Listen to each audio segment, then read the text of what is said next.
Woo wee. Hi.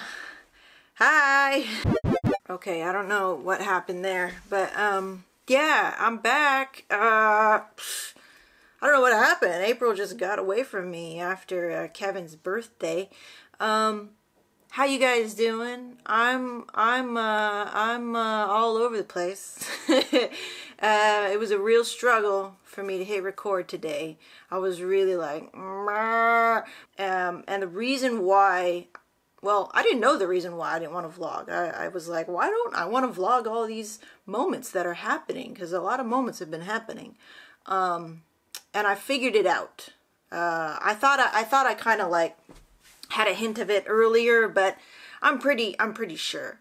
So, we just got back from San Francisco. That was quite a trip.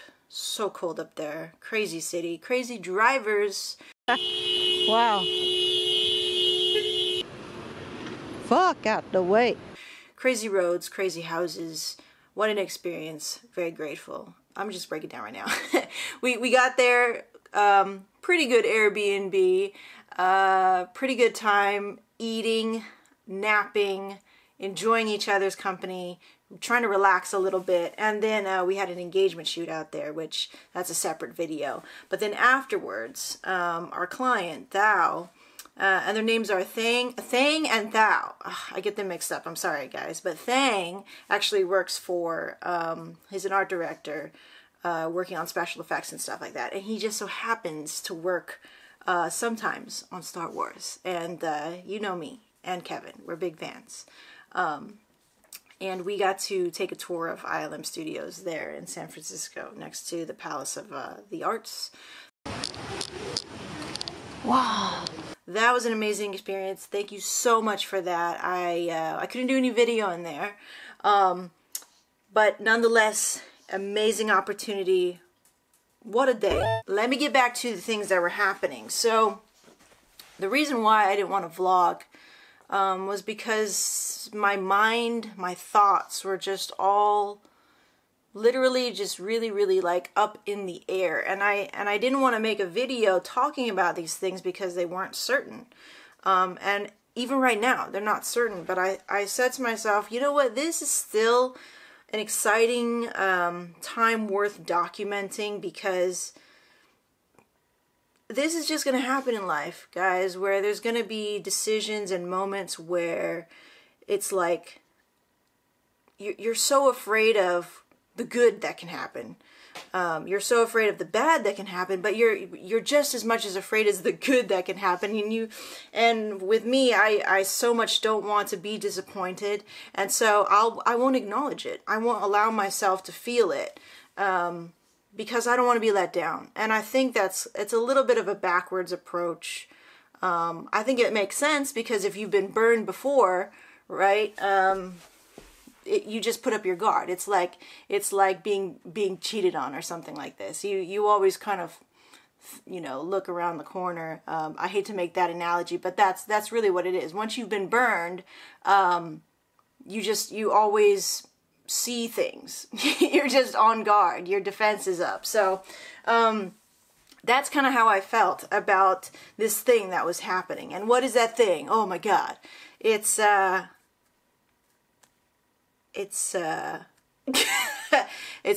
purchasing a house. It's purchasing a house. We've been looking at houses. That was hard for me to say. And I think there's a very real fear that is present with me. More so with Kevin. He's very vocal about his fear. And I'm very much like, I don't want to address it.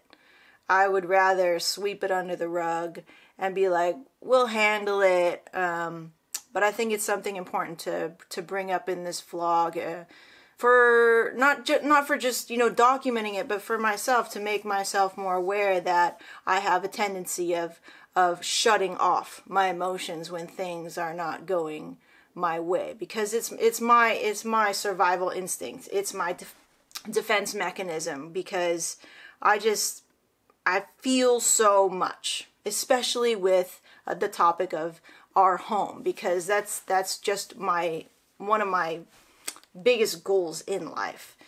is to have a place of our own. Are we going to settle here? No, I accept that, you know, and we put forth these limitations with this home as it being like a first home, a starter home, an investment, and all these things.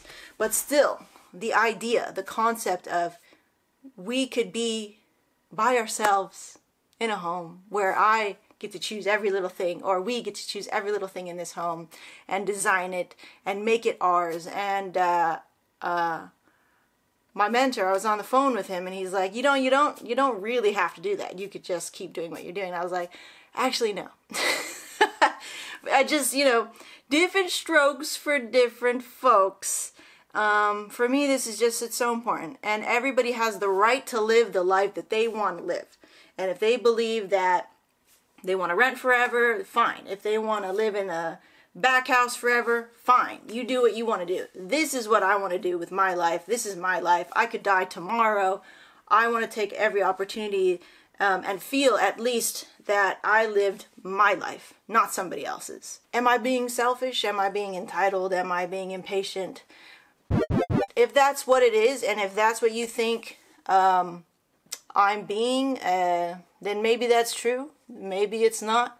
But don't tell me that you haven't had an impulsive moment, a moment where you could have had something that you really wanted and you said yes to it. Okay? Nobody is perfect. This is our life, the life that we have chosen to live, with your judgment and without it.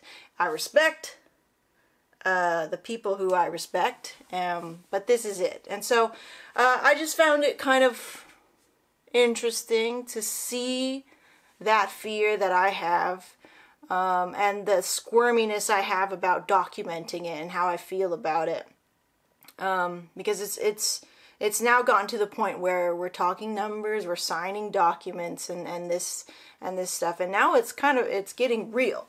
And I thought I would be more happy. Well, I'm happy most of the time that this is actually happening, and I'm very grateful for that. But I understand that happiness is a fleeting thing. I feel like I can't really let down my walls and feel the full weight of this quote unquote happiness of this thing that I want, because it's not truly for real yet, and at any time it could be taken away. We could be disqualified. We could decide that this is no longer a good option for us. We could be convinced otherwise, or my husband could be convinced otherwise, or whatever, right? So I always feel like I'm at the cusp, and my heart is gonna like explode. So that's kind of how I feel. Whether it's wrong or right, I don't think that really matters. I'm just trying to be as honest as I can, and work through it. So that's what's been going on. This is a long ass vlog, but I thought I would just do this because I think it's important to go through these, at least try to document it in some capacity. Otherwise, they're fleeting moments, and then there was 4 weeks of not saying anything, you know, and keeping everything in for the last 4 weeks, which I thought wasn't healthy for me. So I wanted to just come on video and document it in a vlog, in a very raw vlog, and hopefully it wasn't too boring because I put some cool B-roll of our trip in there for you. But here on Behind the Hustle, Get in the Lab, this thing has transformed so much, but this is my tool to kind of work through a lot of the stuff that I'm going through. And you know, let me know in the comments if you guys go through this sort of anxiety of that's what's been going on. I'm going to continue with this good energy that I got from you, from the camera, from venting what I've been feeling these last 4 weeks, 5 weeks, and putting it out there into the world. And this time I'm going to hit publish, because I did this like 5 times. Promise I did, like many vloggers who do this thing. We go through a bit of, oh, should I press publish? I'm going to press publish for this one for sure. I feel good about this one. The energy was there. And I definitely feel better about it. So I'm going to continue this energy. I'm going to continue it on to the new podcast that I started. But good things, guys. Thanks for listening, if you did. And I just needed to get it out of there. So yeah, I'll see you next time.